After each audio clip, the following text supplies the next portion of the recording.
हम ट्रैवल करने से और नए नए लोगों को मिलने से हमारा कॉन्शियसनेस एक्सपैंड होता है। सो वही हुआ मुझे। हॉस्टल में बहुत ज़्यादा एक्सपेंशन हुआ। हॉस्टल में तो अभी स्टूडेंट्स के साथ इतना टाइम हम रहते हैं, बहुत लिमिटेशंस कम होते हैं। सो मैं जॉब ले आऊँ, सिर्फ पैसे कमाना है और हेल्प करना है फैमिली को। बट मुझे कंप्यूटर्स का बहुत न्यू इंटरेस्ट है फाउंड, और कंप्यूटर साइंस में समवेयर मेरा गत जन्म की शायद होगा दैट वो वासना बचा है, तो कि मुझे कुछ टेक्नोलॉजी से कुछ करना है। डॉक्टर जी भी फ़ोन में बोलते थे कि अब ध्यान करो। वो अभी उस समय वो मेडिकल साइंस सिद्धार्थ में वो मेडिकल कॉलेज में पढ़ रहा, सेकेंड ईयर का कुछ थर्ड ईयर। तो मैं बहुत डांटता था उसे कि जी के को, why are you wasting your time. जी but G K persists to every time call, मुझे ये एक्सपीरियंस आया, वो एक्सपीरियंस आया बोल रहा था। तो मैंने उसको डांटा कि you focus on studies because you funding also.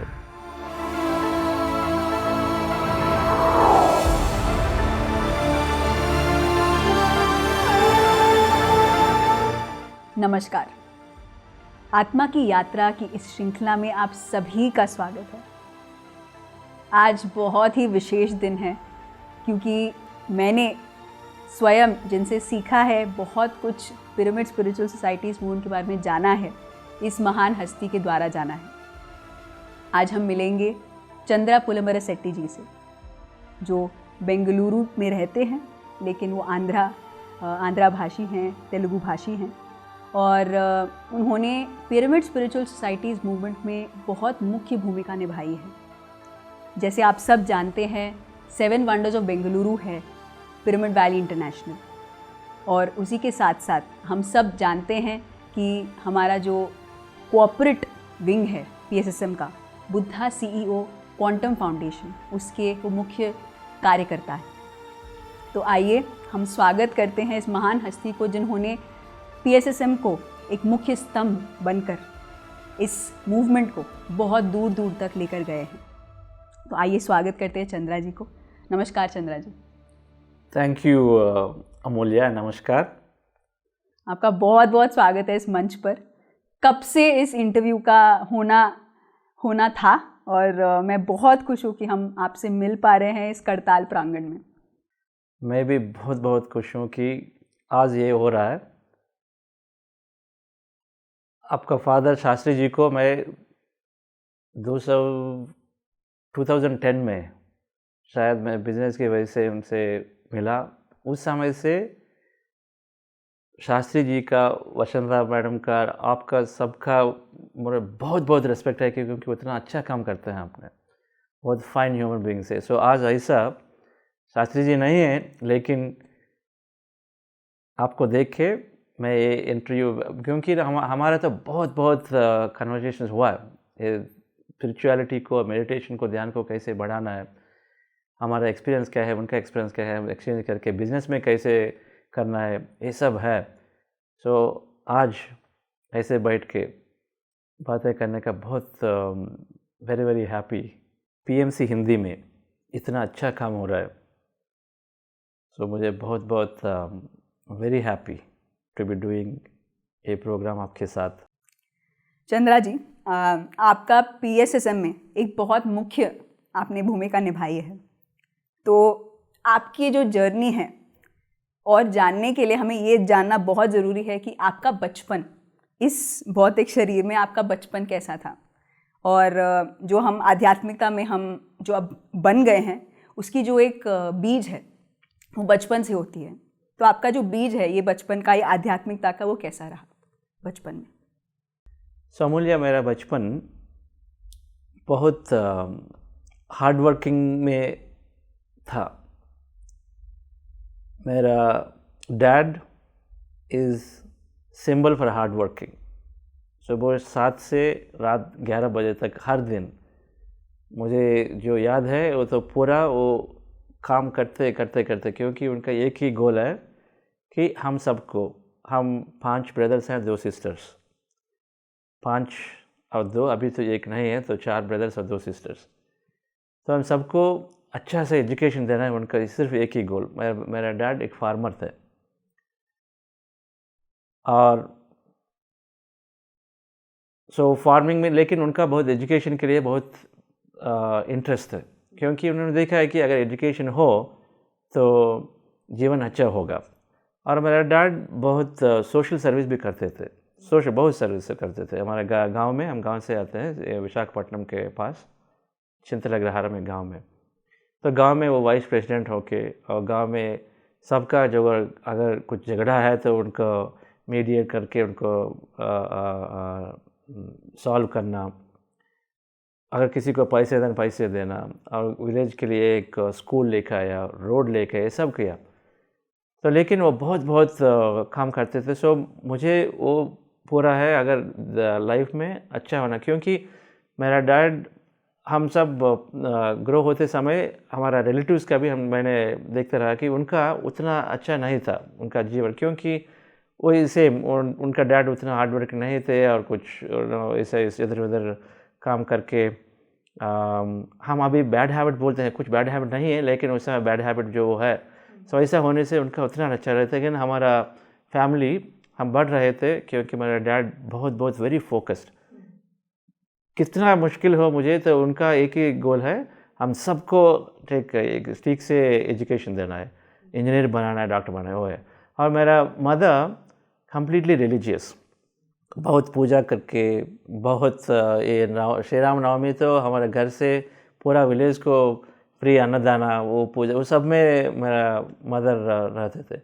सो वो एजुकेशन का, मेरा डैड का हार्ड वर्किंग से मुझे वो पूरा मुझमें वो आ गया कि बस मैं कुछ भी करके एक अच्छा सा पढ़ के कुछ करूं, बस उतना था। और मैं 10 साल तक मेरा ये विज़न स्टार्ट हुआ कि मैं कुछ, सब चाइल्ड जैसा मैं ड्रीम करता था कि मैं कुछ कलेक्टर बनूं या कुछ करना है तो सोसाइटी, क्योंकि मैं डैड को देख रहा था। तो इसलिए मेरा बचपन बहुत अच्छा हुआ कि मैं 10 साल का बच्चा था उस समय। एक एंट्रेंस टेस्ट में मुझे उस समय पूरा आंध्रा स्टेट को एक रेजिडेंशियल स्कूल था, गवर्नमेंट के अंडर में वो रन होता था, वो रेजिडेंशियल स्कूल, बहुत अच्छा सा सिलेबस और अच्छे कॉम्पिटिटिव स्कूल। तो समहाउ मुझे सीट मिला उसमें। दो एंट्रेंस टेस्ट लेना है, तो लिया। सो सिर्फ 35 स्टूडेंट्स लेते हैं स्टेट में, तो मैं सीट पा सका। सो 10 साल के से मैं बाहर हूँ हॉस्टल से, 1979 से हॉस्टल में 10 साल, 5th ग्रेड। सो हॉस्टल में रहने से lot of independence early on, so बहुत अर्ली चाइल्डहुड से lot of independence was there. मेरा डिसीजंस में मुझे लेना पड़ा, पेरेंट्स का तो नहीं है ना, सो सिर्फ टीचर्स और मेरा फ्रेंड्स के मिलके मेरा डिसीजंस अर्ली ऑन से मुझे लेना पड़ा। तो वो डिटर्मिनेशन था। वो स्कूल भी से हमारा environment, we become our thoughts, feelings and environment हमको बनता है। Our thoughts, feelings and environment भी, हमारे इन्वायरमेंट का इन्फ्लुएंस बहुत होता है हमारे पास, हमके ऊपर, हमारे जीवन के ऊपर। सो मेरा इन्वायरमेंट बहुत कॉम्पिटिटिव इन्वायरमेंट, बहुत अच्छा सा स्पोर्ट्स और सब है उस कॉलेज स्कूल में। लेकिन सुबह 4 बजे उठना है और रात 10 बजे तक हॉस्टल में जाके पढ़ के सुबह सोना है, 4 बजे उठना है। सो बहुत अच्छा सा मेरा एजुकेशन हुआ। School always school first second, बस वही रहता था सब क्लास में। So lot of expectation. तो मुझे नहीं पता, लेकिन नहीं हुआ। लेकिन क्या हुआ है कि मैं क्लास में फर्स्ट और सेकेंड रहते थे हर बार। सो 10th क्लास एग्ज़ाम्स बहुत एक्सपेक्टेशन था।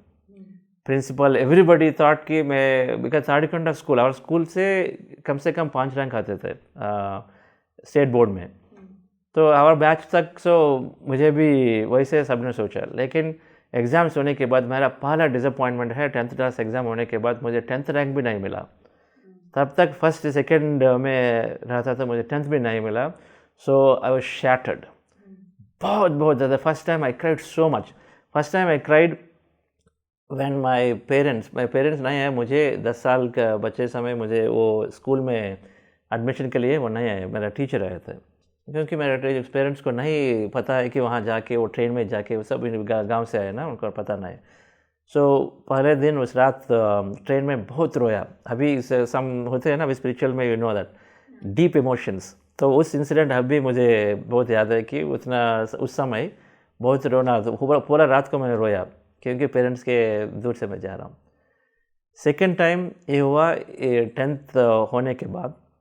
वो रैंक नहीं मिला, बस 10 रैंक भी नहीं मिला, मेरा नाम भी नहीं है न्यूज़पेपर में, तब तक तो सब में फर्स्ट या सेकंड आने लगा। सो मेरा क्या है कि क्या सोचेगा, मेरा स्कूल को क्या किया मैंने, स्कूल का नाम तो थोड़ा बर्बाद हो गया स्कूल के। So that's how my feeling was, I feel very very sad. But मुझे उसके साथ कुछ नहीं कर सका ना, तो वो तो एग्ज़ाम का रिजल्ट आया। सो उसी वजह से और ज़्यादा इंटरेस्ट से फिर से एंट्रेंस एग्ज़ाम +1 +2 और एक कॉलेज है AP रेजिडेंशियल जूनियर कॉलेज, वो भी अगेन एक ही कॉलेज फॉर स्टेट को, उसमें एंट्रेंस में somehow again I got into seat because I was more बहुत इंस्पायर्ड था कि कुछ करना है इसमें एटलीस्ट। सो इंटरमीडिएट बोर्ड में तो उसमें जाके इस बार बहुत हार्ड वर्किंग से बहुत मेहनत करता था, बहुत बहुत बहुत मतलब 15, 16, 17 आवर्स काम। 10th क्लास में तो सिर्फ 2 घंटे सोते थे हम, पूरा सोना भी बाहर ग्राउंड्स में लाइट के पीछे, क्योंकि आश्रम जैसा स्कूल था, रेजिडेंशियल स्कूल। सो बड़ा कैंपस में, सो लाइट के नीचे बाहर ग्राउंड्स में वहाँ सोना है, 2 घंटे के बाद उठना है और फिर से स्टडीज़ करना है, वैसा उतना करता था। सो ये +1 +2 में भी बहुत प्रिपेयर किया IIT जाने के लिए, सबका वही गोल है IIT। सो फिर से बहुत अच्छा स्टडी हुआ, लेकिन क्या हुआ एग्ज़ाम्स में IIT में सीट किया 2000 में भी नहीं सीट मिला, लेकिन मॉक टेस्ट में इतना अच्छा करते थे कि मॉक टेस्ट अगर उसने टर्म में किए तो गारंटी 100 बिलो 100 रैंक आना है, लेकिन फिर से फेल। IIT हमारा गोल था, IIT में कुछ सेट नहीं मिला। State second automatically it came, I was not expecting. So first lesson for me, 10th में बहुत एक्सपेक्टेशन था, नहीं आया। इंटर में no expectation for state syllabus में रैंक का, IIT का पूरा एक्सपेक्टेशन, वहाँ कुछ नहीं मिला, बट यह सेकंड रैंक स्टेट में। वैसे ही हम कुछ प्रिपेयर नहीं हुआ, IIT का प्रिपेयर होते होते उससे जाके एग्ज़ाम, क्योंकि वो इंटरमीडिएट मार्क्स का उतना इंटरेस्ट नहीं था, एग्ज़ाम्स कॉम्पिटेटिव एग्ज़ाम्स का ना बहुत, सो इंटरमीडिएट का तो नहीं है, MSET आना है, इंजीनियरिंग नहीं तो ये है। सो IIT में कुछ नहीं मिला, लेकिन इंटरमीडिएट स्टेट रैंक से मैं बिट्स पिलाने में सीट आके, तो computer science and engineering bits में मैं पढ़ सका हूँ। मेरा पेरेंट्स को बहुत बहुत ग्रैटिट्यूड, क्योंकि हमारा financial condition was very weak, because 5 brother 2 sister को उस समय सबको बढ़ाना है, पढ़ाना है, वो सब करने के लिए तो बहुत पैसे चाहिए। मेरा डैड तो सिर्फ एक वाइजैक सुपर बाज़ार में एक परचेजिंग मैनेजर था, सो उनका 2 जॉब, वो करना है और शाम को और वीकेंड में एग्रीकल्चर करना है, क्योंकि he wanted to give the best. तो वैसे ही मुझे वो बिट्स पिलाने में भेजा, and BITS Pilani is very expensive, so you have to pay lot of money annually. So but then मैं वो ऑफ़र लेके इंजीनियरिंग कर सकता हूँ मैं RIC में, क्योंकि बहुत अच्छा रैंक भी है उधर, लेकिन बिट्स पिलानी चूज़ करके सो बिट्स पिलानी मैं गया। सो मेरा एजुकेशन बहुत अच्छा था सब पिलाने में, और my education was very good, so came out really flying colours. जैसे आप इतने मशहूर कॉलेज बिट्स पिलानी में थे, आपकी जो आप जो चाहते थे, जिस जगह पे आप जाना चाहते थे, आप वहाँ पहुँच गए, तो आपके अंदर क्या दशा थी, आप क्या करना चाहते थे अपने लाइफ में?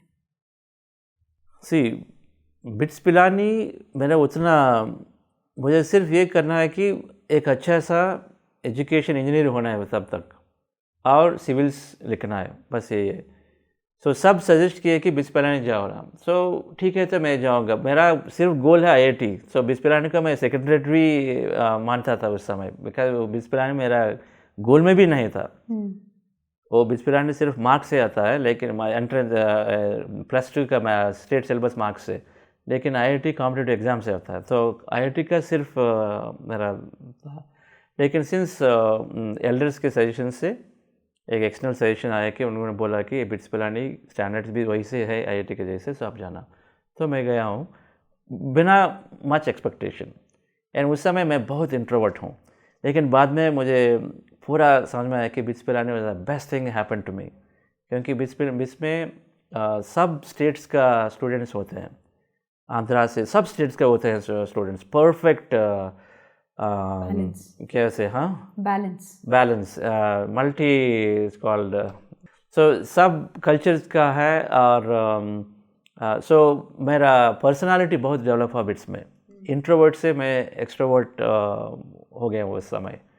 और lots of friends from different cultures, Kashmiri का फ्रेंड था, और असम से, और सब लैंग्वेज से ना। सो उधर मुझे थोड़ा इंडिया का, थोड़ा कल्चर का और नॉर्थ इंडियन फूड का टेस्ट, मैं राजमा बहुत पसंद करता हूँ। और नॉर्थ इंडियन फूड, अभी हमारे घर में शाम में नॉर्थ इंडियन फूड होता है, दिन में साउथ इंडियन फूड होता है। सो ऐसा, तो पर्सनालिटी आउटलुक।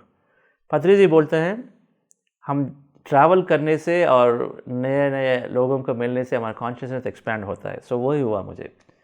हॉस्टल में बहुत ज़्यादा एक्सपेंशन हुआ।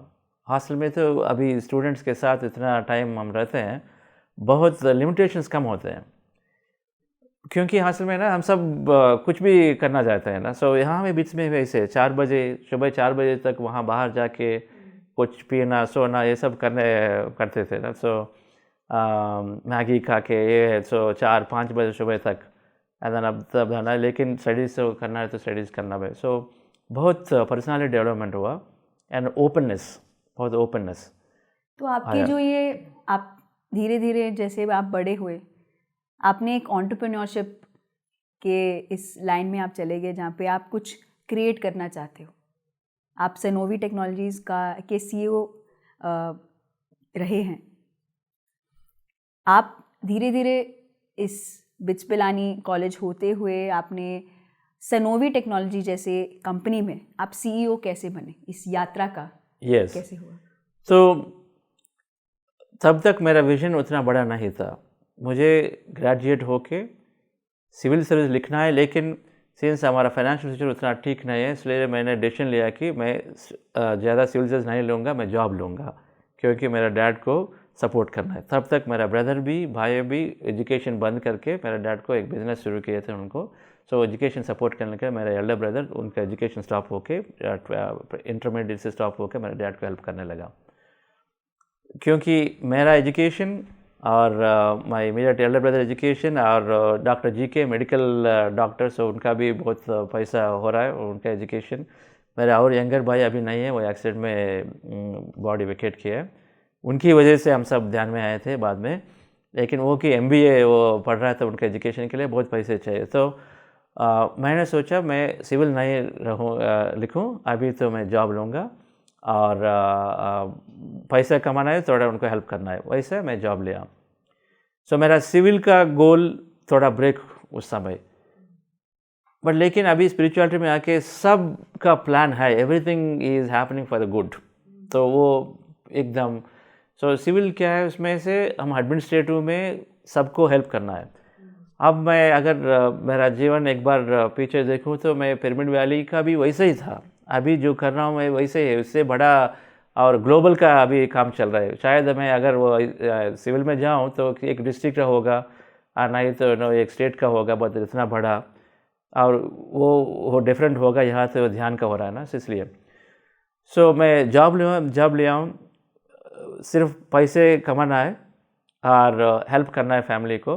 बट मुझे कंप्यूटर्स का बहुत न्यू इंटरेस्ट है फाउंड, और कंप्यूटर साइंस में समवेयर मेरा गत जन्म की शायद होगा, राइट, वो वासना बचा है तो कि मुझे कुछ टेक्नोलॉजी से कुछ करना है, कुछ इम्पैक्ट करना है। क्योंकि जब मैं टेक्नोलॉजी प्रोग्राम्स लिखता हूँ तो बहुत मुझे मैं फ्लो में जाता हूँ, मुझे बहुत अच्छा लगता है, right. So I became very good at computers, and so I was enjoying. So मेरा जॉब को एंजॉय कर रहा हूँ। सो इमीडिएटली विथिन 1 साल के बाद मैं US अपॉर्चुनिटी में US चला गया हूँ। सो वहाँ 10 साल रख के पूरा फैमिली को वो फाइनेंशियल प्रॉब्लम, तो मैक्सिमम फाइनेंशियल सिचुएशन से मेरे हेल्प से वो बाहर आ सके। मेरे भाई का बिजनेस भी ठीक हो गया। So I was very satisfied by that time. मैं US में रहा हूँ, लेकिन मुझे कुछ समवेयर सब बोलते हैं कि US में ग्रीन कार्ड लो और वहाँ रहो, ये सब, लेकिन मुझे समवेयर सम एम्प्टीनेस था। पूरा वो 10 साल में वो कुछ फेस्टिवल आते ही हम नहीं कनेक्ट पास हो सकता है उससे। वो क्रिसमस आता है, लेकिन हम सब, मैं always thought it's different, it's not हमारा फेस्टिवल नहीं है। So somewhere the cultural connection नहीं हुआ और सो मैं जॉब कर रहा हूँ, बहुत एंजॉय किया। America is very very beautiful place. अगर किसी नेचर लवर हो तो अमेरिका ज़रूर जाना है। अमेरिका में उतना सारे प्लेस हैं, उतने अच्छे से वो डेवलप किए हैं, सो सबको हम नेचर एंजॉय करते हैं, अमेरिका जाके देखना है। बहुत बहुत अच्छे से डेवलप किए हैं सब प्लेस को, उतने जल्द उतने क्लोज तक जा सकते हैं, वो एज को जा सकते हैं, वो वैली को देखते हैं, वाटरफॉल के बगल में जाके पानी को पकड़ सकते हैं, वैसे उतने सेफ्टी में। सो सब एंजॉय कर रहा था मैं, लेकिन डीप इनसाइड कुछ एम्प्टीनेस है, सब कर रहे हैं एम्प्टीनेस है। सो उसी कॉलिंग से हमने ग्रीन कार्ड का उतना सीरियस नहीं लिया, उतना अप्लाई नहीं किया, क्योंकि ग्रीन कार्ड आए तो नेक्स्ट स्टेप होगा सिटीजनशिप, नेक्स्ट स्टेप होगा उधर ही रह के बच्चे हो के सब, वो डिफरेंट लाइफ हो जाता है मतलब। So somewhere I didn't take that option. तो 99 को वापस आने का। सो मेरा घर में ये बिज़नेस का तो है, मेरा डैड का भी एंटरप्रेन्योरशिप है। सो मेरे ख्याल से वैसे ही वो एंटरप्रेन्योरशिप से मैंने स्टार्टअप में ज्वाइन किया। पहले बड़ा कंपनीज में बहुत अच्छा सा काम करके सो पेटेंट्स भी लिखा है वो आईटी में। लेकिन वो स्टार्टअप एंटरप्रेन्योरशिप का है, तो स्टार्टअप में ज्वाइन होके इंडिया आके एक R&D सेंटर बनाने का मैंने आया 99 में। एक कंपनी का R&D सेंटर चाहिए इधर बेंगलोर में, तो आके वो जॉब लिया। एंड बस दैट्स हाउ मेरा स्टार्टअप जर्नी स्टार्टेड। सो वो फिनिश हुआ और दूसरा स्टार्टअप में मैं पहले एम्प्लॉय था। पहला तो ये R&D सेंटर फॉर ए बड़ा कंपनी, वहाँ से स्टार्टअप जाके उसमें पहला एम्प्लॉय, फाउंडर नहीं था। और 2 साल के बाद वो ये जर्नी है। आप पहले एम्प्लॉय और बाद के अभी भी आप PMC हिंदी में अभी आप तो एंटरप्रेन्योर डायरेक्टली हो गए, ओके, लेकिन पहले एम्प्लॉय। सो नेक्स्ट स्टार्टअप तक ये 2 साल के बाद ये ठीक से सक्सेस नहीं हुआ, हम उनको छोड़ के एक कंपनी को बेचवा के सो हम ये सिनोवी स्टार्ट किया। सिनोवी स्टार्ट होने समय हम 3 फाउंडर थे। मैं टेक्नोलॉजिस्ट हूँ, CTO बोलते हैं, chief technology officer, not CEO नहीं हूँ। लेकिन मेरा इनसाइड, डीप इनसाइड मुझे है always I have to become a CEO, somehow it's there. वो it was there from that collector IAS civil service होके IAS का, IAS collector is like a CEO, so it was there deep inside. So पता नहीं कब मैं होऊंगा, लेकिन मैं एंजॉय कर रहा हूँ, तो मेरा टेक्निकल रोल तो चलने लगा। सो ऐसा होने से वो 6 साल के बाद कंपनी का कुछ प्रॉब्लम था, वो प्रॉब्लम में वजह से वो CEO लेफ्ट द कंपनी, तो ऑटोमेटिकली मैं CEO रोल लेना पड़ा, तो I took the CEO role. Then my dream got fulfilled, that's how it became. But मुझे विजन था, अब अगर if I connect the dots, तो अब जो कुछ हम चाहते हैं, मांगते हैं, डीप इनसाइड ऑफ फील होते हैं, तो वो ज़रूर आ जाता है हमको। तो CEO रोल ऐसा था, deep inside it is there. मैं फीलिंग में कभी कभी सोचता हूँ कि ओके CEO मैं बन जाता हूँ, लेकिन जब लिमिटेशन आता है, वो टेक्निकल होते हैं, CEO नहीं बनने का नहीं होता है generally. If you are technologist in IT, CEO नहीं हो सकता है। You have to be a sales, you have to be marketing, finance person, that you can be CEO। Technologist नहीं। सो वो लिमिटेशन में रह रहा था कि मैं टेक्नोलॉजिस्ट हूँ तो CEO कैसे बन जाता। लेकिन उसको छोड़ के मैं एवरी नाउ एंड देन वो ड्रीम करता था कि तो मैं CEO बनूँ, तो automatically it happened in my own company, which is great, enjoyed it. आपकी जो ध्यान की यात्रा है, आपके भौतिक जीवन में आपने अलग अलग मैनिफेस्टेशंस किए हैं, जो आप बनना चाहते हो, आप जो आपके विजन में है वो आप करके दिखाना चाहते हो। इन सब के बीच आपकी ये जो आध्यात्मिकता की ओर कदम कैसे बढ़ी और ध्यान करना आपने कैसे शुरू किया? यस, सो बचपन से मेरा एक है, मैंने बोला मेरा मदर बहुत रिलीजियस है। सो टेम्पल जाते समय, अब तिरुपति हर साल तिरुपति जाते थे। सो जिस टेम्पल जाऊँ मैं, तो यही मेरा प्रेयर है। वैसे ही आता था कि मुझे और सबका भलाई देखो, वैसे ही मैं प्रेयर करता था। मेरा प्रेयर मेरा और सबका भलाई देखना। मेरे ख्याल से मेरा पेरेंट्स सबके लिए वो कुछ करते रहते हैं, इसलिए शायद ऐसा होगा। तो मैं बहुत नेचर लवर हूँ, सो नेचुरली बहुत नेचर लवर हूँ। कैंपिंग किया जितना US में वो 10 साल में बहुत ट्रैकिंग किया, बहुत कैंपिंग किया, स्नो में कैंपिंग सब किया। सो नेचर का एंजॉय करना वो भी है, ओके। पहले से मैं कम बात करता हूँ, सो वो भी है, क्वाइट क्वाइट से रहना। लेकिन ये ध्यान का परिचय हुआ मेरा यंगर ब्रदर डॉक्टर जीके से। डॉक्टर जीके मैं जब यूएस में रह रहा था उस समय, वो 90s में, 96 में टू बी प्रिसाइज, डॉक्टर जी को फ़ोन में बोलते थे कि आप ध्यान करो। वो अभी उस समय वो मेडिकल साइंस सिद्धार्थ धाम में वो मेडिकल कॉलेज में पढ़ रहा, सेकेंड ईयर का कुछ थर्ड ईयर। तो मैं बहुत डांटता था उसे कि जीके को, why are you wasting your time, this is not for meditation time, because मुझे that was not at all in this. तो but G K persists to every time call, मुझे ये एक्सपीरियंस आया, वो एक्सपीरियंस आया बोल रहा था। तो मैंने उसको डांटा कि you focus on studies because you funding also, मैं भी थोड़ा उनका स्टडीज़ का फंड कर रहा हूँ। तो 99 में जब आया, सो डॉक्टर जी के यही स्पेशलिटी है कि उनको पता है अगर उनका ध्यान जीवन अच्छा होना है तो फैमिली मेम्बर सबको भी लाने के लिए वो ट्राई किया, साथ में लेने के लिए। सो वो बेंगलुरु हमारे लिए 3 महीनों रह के मुझे ध्यान सिखाने के लिए वो आया बेंगलुरु। आके हमारे घर में बेंगलुरु में 3 महीने रह गया। पहला मुलाकात हुआ, विद इन 10 दिन आने के बाद मेरा डैड ने पत्री जी के एक वहाँ मास्टर है बेंगलुरु में, नरसिम्हा जी के घर लेके पत्री जी को मिलने के लिए लेके गया। सो जी के तब तक बोल रहा है कि ध्यान करो, मैंने ध्यान नहीं किया। ये 10 दिन में पत्री जी का मुलाकात हुआ 99 में जब वापस आए। और पत्री जी ने बोला, पहले इंस्टेंट में मेरा थोड़ा ईगो कट किया। मैंने बहुत सिली क्वेश्चन पूछा। सर इमीडिएटली बोले कि आपको कुछ नहीं पता है, आपको कुछ नहीं पता है। और एक छोटा बच्चा है, इतना सा बच्चा को देखा कि इनसे समझ लो, इनको ज़्यादा मालूम है आपसे, इसको ज़्यादा मालूम, इनसे समझ लो। तब मैं चल रहा था। सो वो बोल के साथ चल जा रहा है। तो मैंने, आप क्यों ऐसे जा रहे हो, मैं बात कर रहा हूँ इधर आओ, क्या बोल रहा है। तो फिर से अभी चल रहा है। सो सब ने बोला शांत, स्लो। सो तब तक तो उनको पता है कि पत्री जी का स्टाइल। सो बहुत दुख, इंसल्ट, हर्ट, एवरीथिंग हुआ। एंड तो स्लोली आधा घंटे में वहाँ से चल के मुझे 3 महीने लगा उस पेन से बाहर आने के लिए। लेकिन उस समय मैंने डिसीजन लिया कि इस ध्यान में क्या है। एक मेडिकल डॉक्टर यंगर ब्रदर, तब तक वो मेडिसिन फिनिश होके वो इधर आके हमारे को ध्यान सिखाने के लिए इतना 3 महीने रह रहा है। और ये पत्री जी उस समय 150-200 पीपल थे। ये सब आदमी उनको जो बोल रहे हैं तो ये सब सुन रहे थे, उसका कुछ में होगा। एक स्वामी जी को फॉलो हो रहा है और ये मेडिकल डॉक्टर भी बोल रहे हैं। तो मैंने सोचा कि मैं इन्वेस्टिगेट करूं इसमें जाऊँगा। सो वैसा मेरा जर्नी शुरू हुआ।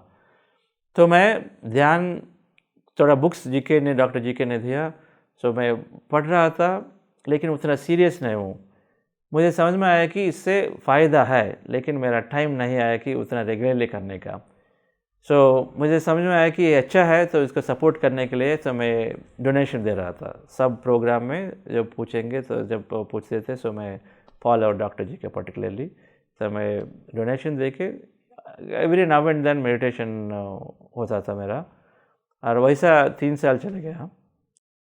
जैसे आपने ये जो शुरुआत की ध्यान की, इन्वेस्टिगेट करने की, उसके साथ साथ आपकी इस भौतिक ज़िंदगी में आपकी स्टार्टअप भी चल रही थी, तो आपने इन दोनों को कैसे बैलेंस किया? उस समय मेरा इन्वेस्टिगेशन का टाइम हॉनेस्टली लेस टाइम मैं ध्यान को देता था ध्यान को लेस टाइम। मेरा फ्री टाइम में वो कॉन्सेप्ट है ना, पहले फ्री टाइम में, बाद में टाइम क्रिएट करके, और तीसरे स्टेज में तो हम पूरा टाइम उनके लिए हम देते हैं। पत्री जी का बहुत अच्छा कॉन्सेप्ट है सेवा में। सेवा दृक्पद, सेवा तत्पर, सेवा चक्रवर्ती, 3 स्टेज है। पहले स्टेज हम फ्री टाइम देते हैं। फ्री टाइम होगा तो ठीक है, तो अभी फ्री टाइम है ना, तो हम सेवा करेंगे, तो हम ध्यान करेंगे। तो अभी कुछ भी हम सीखना है तो वैसे ही हमारा जर्नी शुरू होता है पहले। सो फ्री टाइम जब भी है, तो अगर मूवी करना है, अगर फ्री टाइम है, टोटली फ्री टाइम है ना, उस फ्री टाइम हम देंगे। ठीक है, तो आज इस वीकेंड को कुछ काम नहीं है ना, तो हम करेंगे वैसा। उस स्टेज होके स्लोली हम चेंज होते हैं कि सेवा तत्पर में हमको टाइम क्रिएट करते हैं उस समय। अगर मुझे संडे आफ्टरनून लंच के बाद अभी टाइम है, मैं मूवी प्लान किया और मूवी जाना है और मेडिटेशन करना है, दिस आर सॉन्ग्स और कुछ सर्विस करना है, क्या है, सो हम ऑटोमेटिकली प्रायोरिटाइज करके ठीक है मेडिटेशन से और ज़्यादा उपयोग है तो मूवी प्लाट करके ये जाते हैं।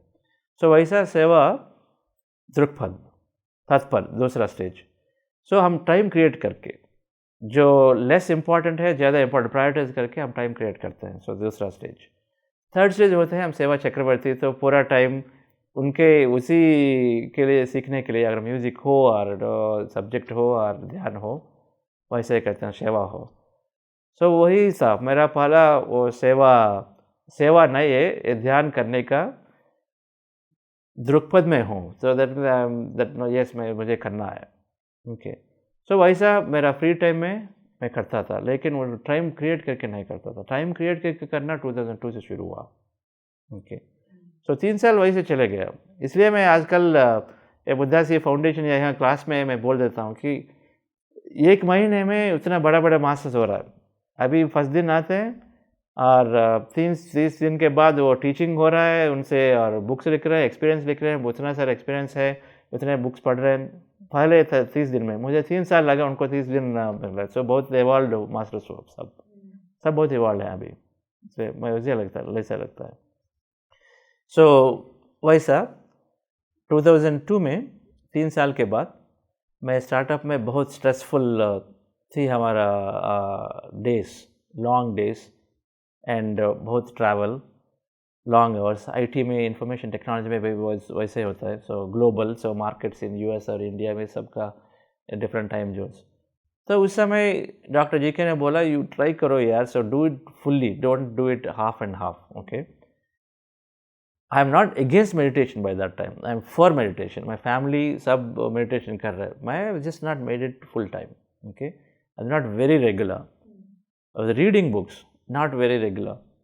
And so regular means daily meditation. अब तो डेली मेडिटेशन के बिना और मेडिटेशन क्लास के बिना हम कुछ काम नहीं करते हैं। सो इट्स लाइक हमारा दिन में एक है ना, अगर without breakfast why how we don't go out, same वैसे हो गया अभी तो।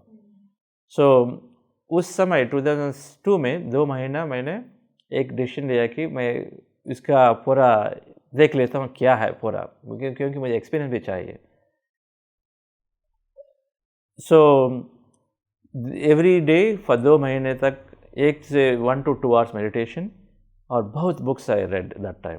ओके, साई कुमार रेड्डी जी से मैंने वो 25 बुक्स, बेस्ट बुक्स 25 बुक्स उस समय, उस दिन में पत्री जी का रिकमेंडेशन का है, you for ever, brain waves, बेटी क्रॉकर का और रिचर्ड बाग का बुक्स, सब बुक्स मैं खरीद के, including Freudian agenda by Barbara Marciniak, all of them. So मैं पढ़ने लगा। सो उस 2 महीने में 7 से 10 बुक्स। पहला बुक मुझे अल्केमिस्ट और the road less travel by Scott Peck, and then came the conversation with God by Neale Donald Walsch. उस बुक मेरा बुक ऑफ एनलाइटनमेंट। सो उस बुक ने मुझे बहुत आंसर्स दिए थे, सब आंसर्स उसमें हैं। अब भी मैं सबको रिकमेंड करता हूँ। कन्वर्सेशन विद गॉड अभी आपने पढ़ा है? यस, ओके, तीनों पार्ट्स पढ़ा। ओके, तो सब आंसर्स है उसमें। मैं बहुत easily could connect also. Neale Donald Walsch का बहुत मुश्किल टाइम में उनका अंदर का आवाज़ आते हुए वो चैनल मटेरियल है ना। सो तब तक तो मेरा पूरा क्लैरिटी आ गया कि हम है कौन एंड रिलेशंस क्या है, ऑफिस में क्यों ऐसा इतना हो रहा है। सो इस सब का पूरा आंसर्स है कि everything is temporary, everything is हम हमारा जैसे सोचते हैं, जैसे मीनिंग देते हैं, और हमका पर्पस क्या है, सब तो पूरा क्लैरिटी आ गया। उस ध्यान का भी बहुत अच्छा सा अनुभव, बहुत एनर्जी फील करता था। मैं कभी नहीं उतना ज़्यादा बड़ा एक्सपीरियंस तो नहीं मुझे आता है, लेकिन एनर्जी तो हर दिन हर मेडिटेशन में एनर्जी फील करता हूँ। Of course last 5 years had profound experiences. पहले उस इनिशियल ईयर्स में तो मेरा वैसा प्रोफाउंड एक्सपीरियंस कुछ नहीं था। जब लोग मेडिटेटर्स बोलते हैं कि मैं ये देखा वो देखा, वो सब नहीं है, सिर्फ एनर्जी के एक्सपीरियंसेस।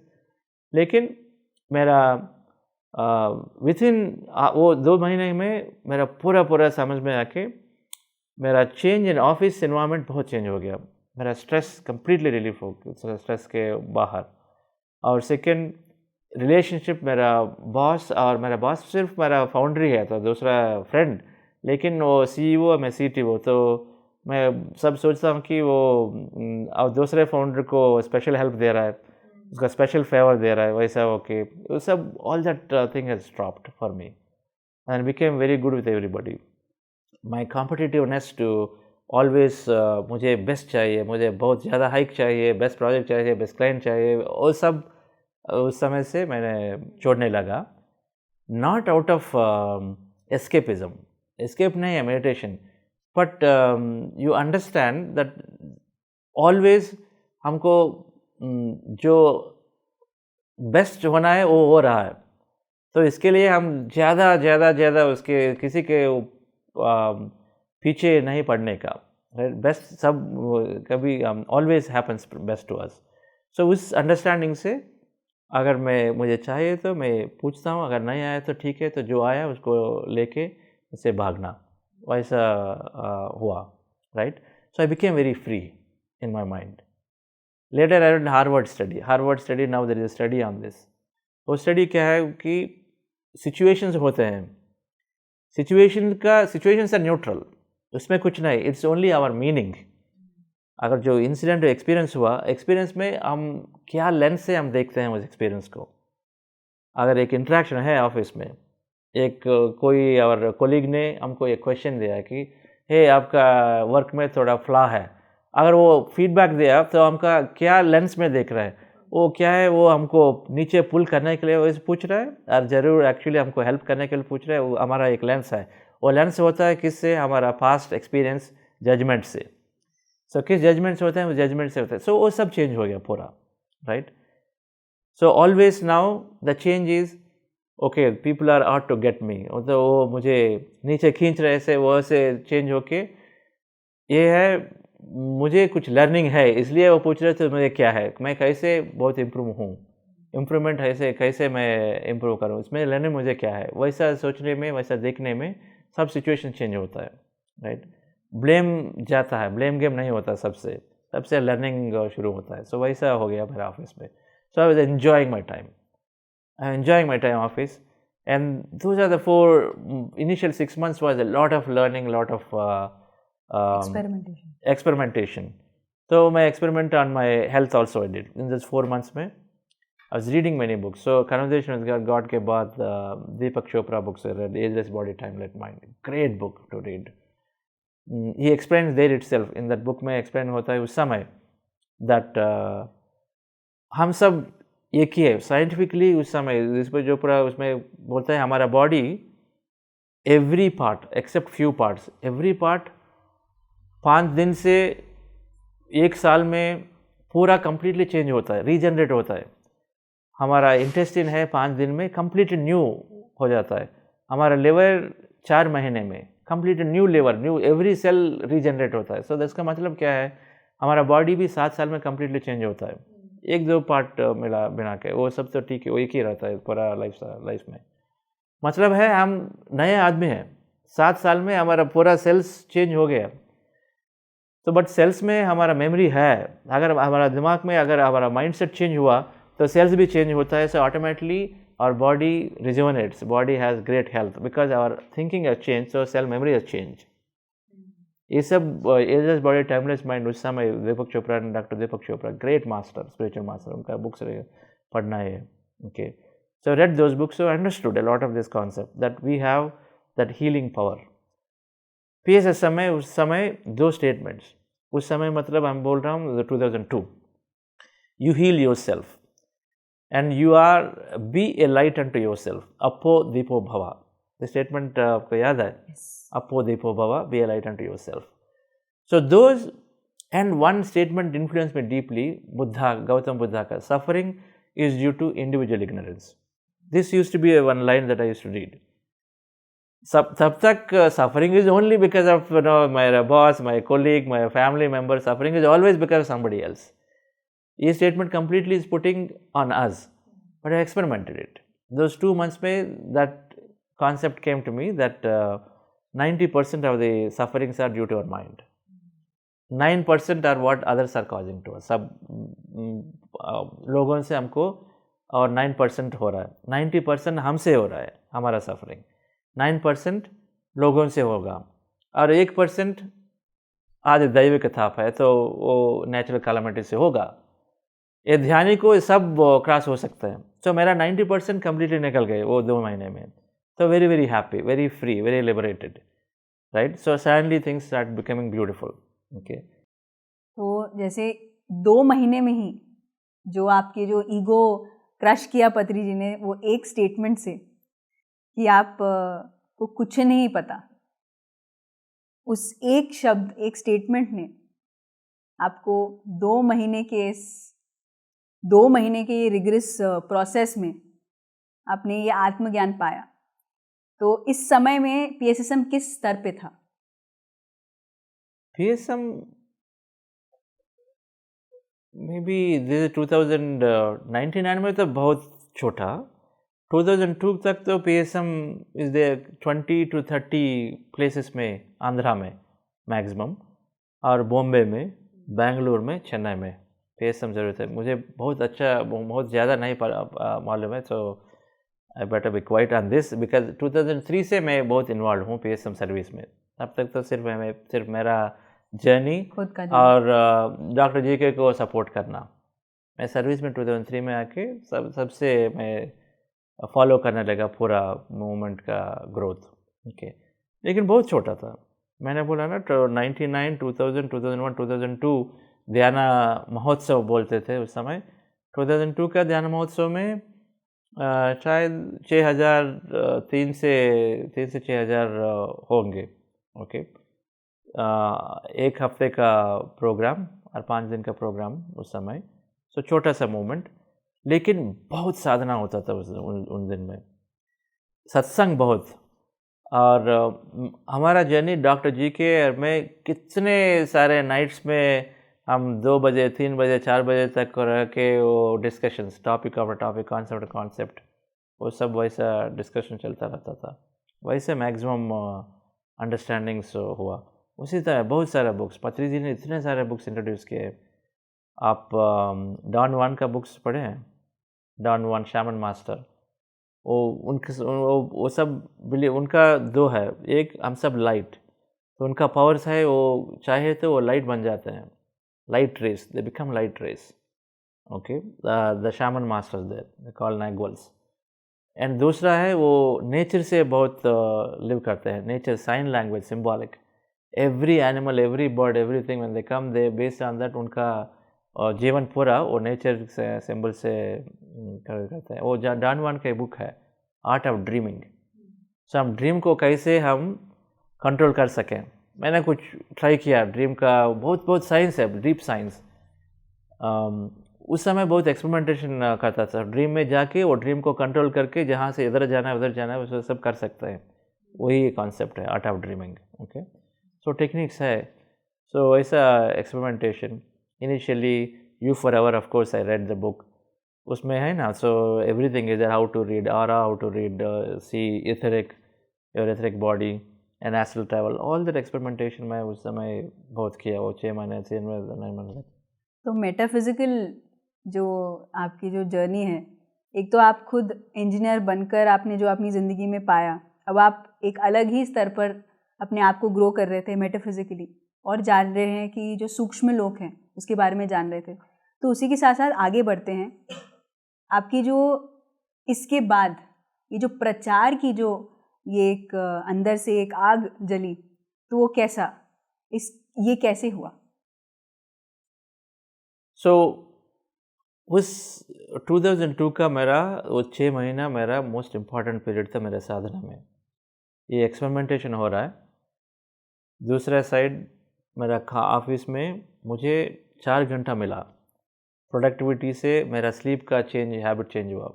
इसलिए ये स्टैंडर्ड आंसर है ना, मुझे टाइम नहीं है इसलिए मैं ध्यान नहीं कर पाऊँ। सो मैं ऑलवेज टेल, अगर ये सीरियस है बहुत टाइम, देन ध्यान करो, क्योंकि ध्यान से इमीडिएटली कम से कम 2 घंटे ज़्यादा टाइम मिलेगा। कैसे? आपका स्लीप कम होगा ना, स्लीप ऑप्टिमाइज होता है, बेस्ट स्लीप। ध्यान में हम वो ड्रीमलेस स्लीप जाते हैं, उसको बोलते हैं डेल्टा स्टेट। ड्रीमलेस स्लीप में बॉडी बहुत रिजनेट होता है, बॉडी का maximum rejuvenation, maximum repair happens in dreamless state और डेल्टा स्टेट में। सो ध्यान में ऐसे जाते हैं, ओके। वही ड्रीमलेस स्लीप अगर नॉर्मल स्लीप में जाना है तो 2 घंटे 3 घंटे बाद वो साइकिल आता है। तो ध्यान में ऐसे जाते हैं। सो ध्यान से उतना ऊर्जा, उतना एनर्जी, और वो एनर्जी रिपेयर है, so automatically your sleep is less. इन ध्यान में sleep is less, so naturally you have more time. So first I have gained so much extra time. So मैं एक्स्ट्रा टाइम को मैं बहुत साधना के लिए, रीडिंग के लिए मैं यूज़ करता था उस दिन। Extra time I was using for my reading because my work I didn't have to reduce. Sir काम के लिए जितना टाइम दे रहा हूँ वो दे के, लेकिन बहुत एफिशिएंट होके बहुत अच्छा फीलिंग था।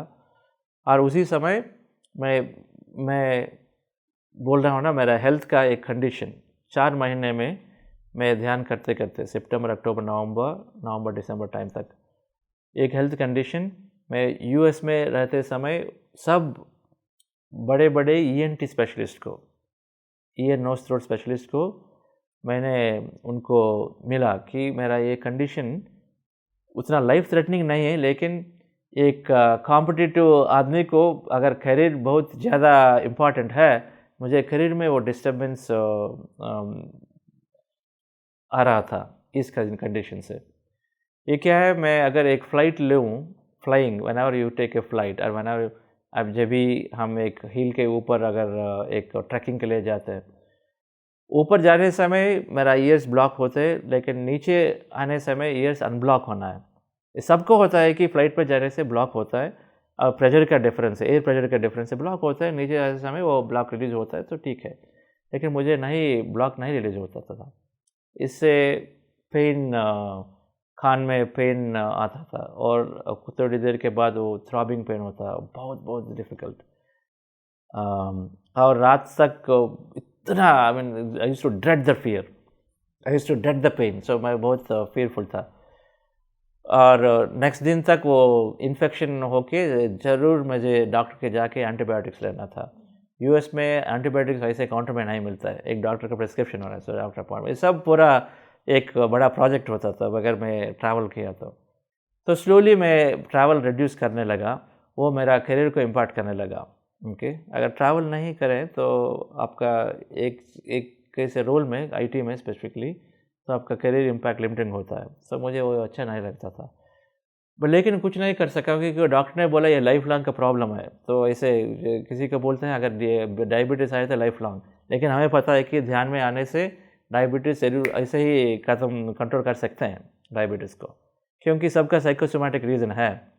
इसका भी साइकोसोमैटिक रीज़न होगा, मुझे पता नहीं क्या है, लेकिन वो फिज़िकल बॉडी से उन्हें बोला थोड़ा कुछ बेंड है, ये नेसल कैनाल बेंड, तो डिकंजेशन नहीं होगा, तो टैबलेट लो, ये नेसल स्प्रे लो, जब ट्रैवल करते हो तो पेन कंट्रोल में आ जाएगा। वो मैंने करने लगा, लेकिन पेन होने से वजह से मैंने रिड्यूस किया मेरा ट्रैवल, एंड अंदर में मुझे अच्छा नहीं लगता था। लेकिन ये 3-4 महीने के ध्यान के बाद अगली बार मैं जब ट्रैवल किया यूनाइटेड स्टेट, उस दिन 40 घंटे लगते थे कि 4 फ्लाइट्स कनेक्शन लगे। अभी तो बहुत सारे कनेक्शन हैं, बेंगलुरु से यूएस जा सकते हैं, लेकिन उस समय बहुत हॉप्स करके, सो उतना लॉन्ग जर्नी, और ये पेन आया तो I was very worried. But लेकिन उस समय आफ्टर 3-4 महीने के बाद यू हील योरसेल्फ का स्टेटमेंट बहुत स्ट्रांगली मेरा दिमाग में था, और क्या हुआ, मेरा पूरा थॉट प्रोसेस चेंज हो गया। ध्यान में पहले हम सब पॉजिटिव होते हैं, मिराकलस थिंकिंग होते हैं, पॉजिटिव थिंकिंग होते हैं, नेगेटिव के बारे में हम अटेंशन नहीं देते हैं। सो शायद यही होगा कि मेरा नेगेटिव थॉट ड्रॉप किए, दैट नो है this time I am going to get the pain, ऐसा नेगेटिव थॉट ड्रॉप किया होगा। मैं ट्रैवल फिनिश हुआ बहुत आसान से, बहुत हैप्पीली, वो पेन नहीं था उस समय, so I was very very happy. So next trip में मैं पूरा करेज लेके मैंने सोचा कि बस मेरा मेडिसिन का ख़त्म, तो मेडिसिन ड्रॉप करके नेक्स्ट ट्रिप भी किया। उस समय मैंने डिसीजन लिया कि मुझे दवाई का कुछ ज़रूरत नहीं है, हमारा बॉडी में हीलिंग है, क्योंकि पूरा अमेरिका में एडवांस्ड ईएनटी स्पेशलिस्ट बोले कि लाइफ लॉन्ग आप यूज़ करना। अभी यहाँ 4 महीने के ध्यान के बाद मुझे यूज़ करने का ज़रूरत नहीं पड़ा। सो बस that is a strong personal experience. एक है स्लीप एक्सपीरियंस, एक है ऑफिस में बहुत प्रोडक्टिव एक्सपीरियंस है, चेंज रिलेशनशिप्स, और हेल्थ का भी एक्सपीरियंस है। आई वाज वेरी कॉन्फिडेंट। सब उस समय मैंने डिसीजन लिया कि इसके लिए हम काम करना है। ओके, वैसे काम करने के लिए सोचा। उसी महीने में जनवरी में पॉल विजय कुमार ने आके आया कि ये प्रोजेक्ट है। हम सोचते ही अगर हमारा इंटेंशन ठीक है तो इमीडिएटली हमको मौका आता है। Opportunities always are there. It is our we only हम लिमिट करते हैं हमारे थॉट से, और वो लिमिटेड रिमूव करके अगर हम उसके बारे में एक बार अगर सोचा, थॉट रिलीज़ किया तो आता है, और इंटेंशन प्योर है तो ज़रूर इमीडिएटली आता है। सो इमीडिएटली मैंने सोचा, so within few weeks, within days this opportunity Paul Vijay Kumar ने आके, पत्री जी ने बोला कि यहाँ एक बड़ा पिरामिड बना रहे कि ट्रस्ट बन रहा है, तो आप जाइए। Immediately I jumped it. I knew from a deep inside कि ये अपॉर्चुनिटी है, कि सर्विस में ऐसा पिरामिड का कुछ अपॉर्चुनिटी है। अपॉर्चुनिटी से मुझे जो तो मैं सीनियर मास्टर से रख के बहुत सीख सकता हूँ, यही मेरा गोल है उस समय। सर्विस हेल्प करता हूँ, सीनियर मास्टर सीख सकता हूँ पत्री जी से और सीनियर मास्टर से, वही हुआ। तो मैं उसमें ध्यान में सर्विस में एंटर किया। एंटर होते ही पत्री जी से बहुत काम करने के लिए बहुत मौका मिला। तो आपकी जो ये यात्रा है खुद पे काम करने की, अब आपने एक स्टेप और, एक कदम और बढ़ाया ताकि आप अपने आप को और एक्सपैंड कर सके। तो आपने हाँ कहा पिरामिड वैली इंटरनेशनल को, इस ट्रस्ट का फॉर्मेशन के लिए। तो इसी के बारे में और हम जानेंगे अगले एपिसोड में। तो दोस्तों, हम फिर मिलेंगे अगले एपिसोड में, इसी यात्रा, इसी कॉन्वर्सेशन को, इस बातचीत को और गहराई से जानेंगे हमारे अगले एपिसोड में। तो बने रहिएगा हमारे साथ, और जानेंगे हम चंद्रा जी से कि उन्होंने पिरामिड वैली इंटरनेशनल जैसे उस महान हस्ती को, उस महान पिरामिड को कैसे एक एक स्टेप से उसकी स्थापना हुई, और कैसे अब बुद्धा CEO क्वांटम फाउंडेशन की स्थापना हुई। तो बने रहिएगा हमारे साथ, और हम फिर मिलेंगे अगले एपिसोड में आत्मा की यात्रा में। तब तक के लिए नमस्कार।